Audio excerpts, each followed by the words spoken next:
High friends, welcome back to my YouTube channel. तर मित्रांनो, या व्हिडिओत आपण 2022मध्ये होणाऱ्या तुमच्या सर्व फार्मसी ऑफिसर एक्झाम्ससाठी महत्त्वाचे क्वेश्चन्स पाहणार आहोत. एक्झाम स्पेसिफिक क्वेश्चन्स मी इथे घेतले आहेत, जे तुमच्या एक्झामिनेशन पॉईंट ऑफ व्ह्यूने खूप जास्त इम्पॉर्टंट असणार आहेत. एक क्वेश्चनच्या डिस्कशनमध्ये तुमचे 5 ते 6 क्वेश्चन्स कव्हर होणार आहेत. तर स्टार्ट करूया. Question number 1. Hearing loss is mainly associated with use of. Hearing loss is mainly associated with use of neomycin, kanamycin, amikacin, all. Hearing loss हा कोणत्या ड्रगचा साईड इफेक्ट आहे? तर हिअरिंग लॉस म्हणजे ओटोटॉक्सिसिटी. ओटोटॉक्सिसिटी कोणाचा side effect आहे? तर ototoxicity aminoglycosides अँटीबायोटिकचा साईड इफेक्ट आहे ओटोटॉक्सिसिटी. तर हे सर्व अमिनोग्लायकोसाइड्समध्ये येतात, neomycin, kanamycin, amikacin. So option D will be your correct answer, all. Hearing loss ototoxicity is mainly associated with use of neomycin, kanamycin, amikacin.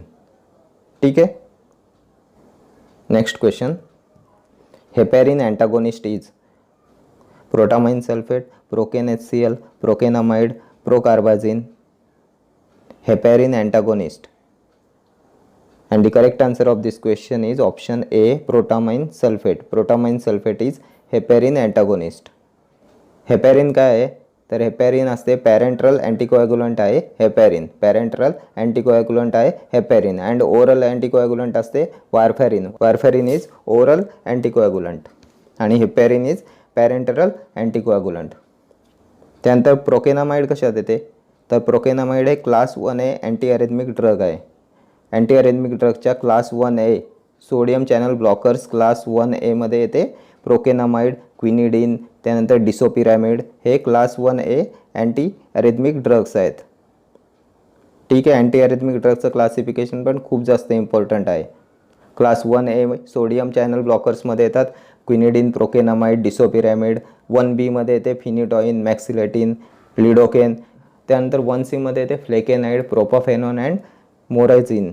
Class 2 मध्ये येतात बीटा ब्लॉकर्स. क्लास 3 मध्ये येतात पोटॅशियम चॅनल ब्लॉकर. क्लास 4 मध्ये येतात calcium channel diltiazem and verapamil are calcium channel blockers. Next question. Drying is the process of sublimation called as. Drying is the process of sublimation called as freeze drying, vacuum drying, spray drying, tray drying. तर याचा correct answer येईल option A, freeze drying. Drying is the process of sublimation called as freeze drying. Freeze ड्राइंगचा use करून antibiotics, enzyme preparations हे dry केले जातात. Antibiotics, enzyme प्रिपरेशनसाठी fridge ड्राइंगचा use करतात. त्यानंतर ट्रे ड्राइंग कशात वापरतात? तर क्रूड ड्रगसाठी ट्रे ड्रायर यूज करतात. क्रूड ड्रगसाठी ट्रे ड्रायर यूज करतात. ठीक आहे. Next question. Epson salt is MgSO4 twice 7H2O, MgCl2, MgO, MgOH2. Ipsum salt is option A, MgSO4 twice 7H2O.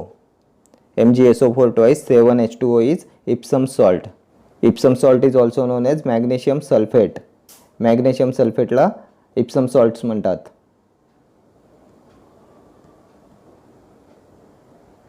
Epson सॉल्टवर नेहमी प्रश्न विचारला जातो. Epsom salt is magnesium sulphate.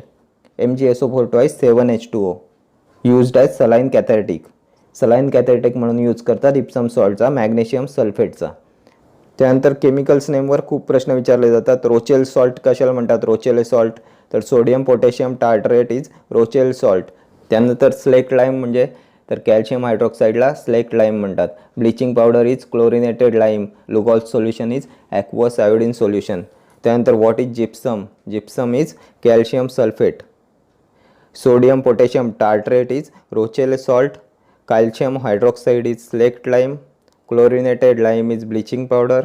ॲक्वस iodine solution is Lugol solution. And gypsum is calcium sulphate. And Epson salt is magnesium sulphate.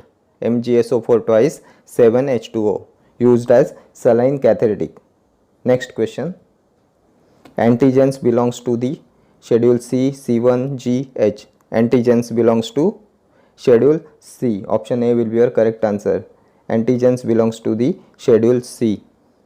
Schedule C मध्ये biological and special products असतात. C and C1 मध्ये. C and C1 मध्ये biological and special products असतात. त्यात सीमध्ये पॅरेंटरल drugs असतात आणि C1मध्ये नॉन पॅरेंटरल ड्रग्स असतात. C contains parenteral drugs and C1 contains non parenteral drug. Schedule G काय असते? Schedule G is drugs which are given under medical supervision. जे मेडिकल सुपरविजनमध्ये ड्रग्स देतात ते शेड्यूल जीमध्ये येतात. त्यानंतर schedule H contains list of prescription drug. म्हणजे शेड्यूल एचमध्ये जे ड्रग येतात ते drugs that can be sold only on the prescription of registered medical practitioner. That comes under schedule H. जे ड्रग विदाउट प्रिस्क्रिप्शन देऊ शकत नाही ते शेड्यूल एचमध्ये येतात. Next question. Myopia is corrected by convex lens, concave lens, cylindrical lens, plane lens. Myopia is corrected by. तर myopia is corrected by option B concave lens. Myopia correct करण्यासाठी concave लेन्सचा use करतात. त्यानंतर convex lens कशासाठी वापरतात? Convex lens वापरतात हायपरमेट्रोपिया. हायपरमेट्रोपियासाठी convex लेन्सचा use करतात. अस्टिग्मॅटिझमसाठी cylindrical लेन्सचा use करतात. अस्टिग्मॅटिझमसाठी सिलेंड्रिकल लेन्सचा यूज करतात. ठीक आहे. आणि मायोपियासाठी concave lens. Myopia is corrected by concave lens. Next question. The name of first cervical vertebrae is. The name of first cervical vertebrae is axis, atlas, ulna, radius. तर first cervical वर्टेब्रीला म्हणतात option B atlas. Atlas is first cervical vertebrae and axis is second cervical vertebrae. ठीक आहे. And radius ulna are bones of forearm. फोरआर्ममध्ये जे bones असतात ते radius and ulna असतात. ठीक आहे. Axis is second and atlas is first. Next question. The nerve of vision. The nerve of vision. Olfactory, optic, auditory, vagus. The nerve of vision is. तर 12 pairs of cranial nerves असतात. cranial nervesच्या 12 pairs असतात. त्यात nerve of vision असते option B optic. Optic is the nerve of vision and optic is second cranial nerve.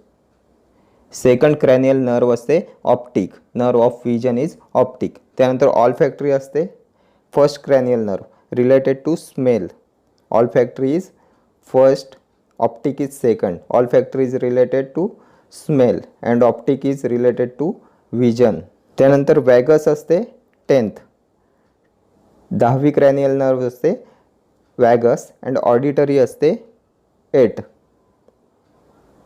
त्यानंतर कोणत्या असतात 12 pairs of cranial nerves? Cranial nerves कोणत्या असतात? तर असते फर्स्ट असते ऑल्फॅक्टरी, सेकंड ऑप्टिक, त्यानंतर oculomotor, trochlear, trigeminal, abducens, facial, auditory, glossopharyngeal, त्यानंतर vagus, spinal accessory and hypoglossal. Olfactory, optic, oculomotor, trochlear, trigeminal, त्यानंतर abducens, facial, auditory, glossopharyngeal, vagus, spinal and hypoglossal या 12 pairs of cranial nerves असतात. या खूप महत्त्वाच्या आहेत. यातून नेहमी प्रश्न विचारला जातो. Olfactory is related to smell, optic is related to vision, त्यानंतर auditory vagus. Vagus is related to digestion. ठीक आहे. तर correct answer of this question is option B optic. Next question. Growth hormone is secreted by posterior pituitary gland, anterior pituitary gland, thyroid hormone, parathyroid hormone. Growth hormone is secreted by. तर ग्रोथ हॉर्मोन कशापासून secrete होते? तर option B will be your correct answer. anterior pituitary gland. Growth hormone is secreted by anterior pituitary gland. Pituitary ग्लँडचे hormones खूप जास्त important आहेत. नेहमी याच्यातून प्रश्न विचारला जातो. Anterior and posterior pituitary gland. तर अँटेरियर पिट्युटरी ग्लँड्सचे हॉर्मोन्स असतात growth hormone, prolactin, thyroid stimulating hormone, त्यानंतर luteinizing hormone, follicle stimulating hormone FSH, त्यानंतर ACTH ॲड्रिनोकॉर्टिकॉट्रॉपिक हॉर्मोन. हे सर्व अँटेरियर पिट्युटरी लोबचे हॉर्मोन्स आहेत. हे सर्व अँटेरियर पिट्युटरीपासून सिक्रेट होतात. Growth hormone, FSH, LH, ACTH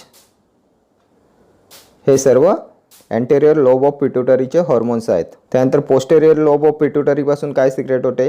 posterior pituitary ग्लँडपासून सिक्रेट होतात oxytocin and vasopressin. Oxytocin and vasopressin are secreted by posterior pituitary gland. Vasopressin is antidiuretic hormone. त्यानंतर थायरॉइड हॉर्मोन कशापासून सिक्रेट होते, तर thyroid hormone is secreted by thyroid gland. Thyroid ग्लँडपासून T3, T4 and कॅल्सिटोनिन हे 3 hormones secret होतात. T3, T4 and कॅल्सिटोनिन. T3 म्हणजे try iodothyronine, T4 म्हणजे thyroxine आणि कॅल्सिटोनिन हे सर्व थायरॉइड हॉर्मोन्स आहेत. त्यानंतर पॅराथायरॉइड ग्लँडपासून सिक्रेट होते पॅरोथ हॉर्मोन. पॅरोथ हॉर्मोन सिक्रेट करतात पॅराथायरॉइड ग्लँड.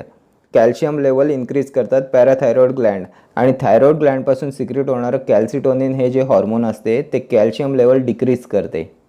कॅल्शियम लेवल डिक्रीज कोण करते, कॅल्सिटोनिन. तर थायरॉइड आणि पॅराथायरॉइड ग्लँड्स आहेत ते कॅल्शियम लेवल रेग्युलेट करण्याचं काम करतात. ठीक आहे. आणि growth hormone is secreted by anterior lobe of pituitary, anterior pituitary gland. ठीक आहे. Next question. H2 receptor antagonist to treat ulcer is famotidine, pantoprazole, misoprostol, magaldrate. H2 receptor antagonist to treat ulcer. तर H2 receptor अँटागोनिस्टमध्ये येतात, H2 receptor antagonist असतात famotidine, ranitidine, cimetidine. So option A will be your correct answer. Receptor antagonist use to treat ulcer is famotidine. Famotidine, ranitidine and cimetidine are H2 receptor antagonist. And pantoprazole is PPI. Proton pump inhibitor is pantoprazole, rabeprazole, lansoprazole, omeprazole are proton pump inhibitors. Misoprostol is prostaglandin E2 analog is misoprostol. And megaltrate is antacid. ठीक आहे. तर H2 receptor अँटागोनिस्टमध्ये येतात फॅमोटिडिन, ranitidine, cimetidine. Proton pump इनिबिटरमध्ये येतात पॅन्टोप्राझोल, ओमेप्राझोल, रॅबेप्राझोल, लॅन्सोप्राझोल हे proton pump inhibitors आहेत. ठीक आहे. Okay friends, thank you for watching this video and hope you like this video. Video आवडला तर व्हिडिओला लाईक करा, शेअर करा. चॅनलला सबस्क्राईब केलं नसेल तर चॅनलला सबस्क्राईब करा. See you in the next video. Till then stay healthy, stay safe and take care. Thank you.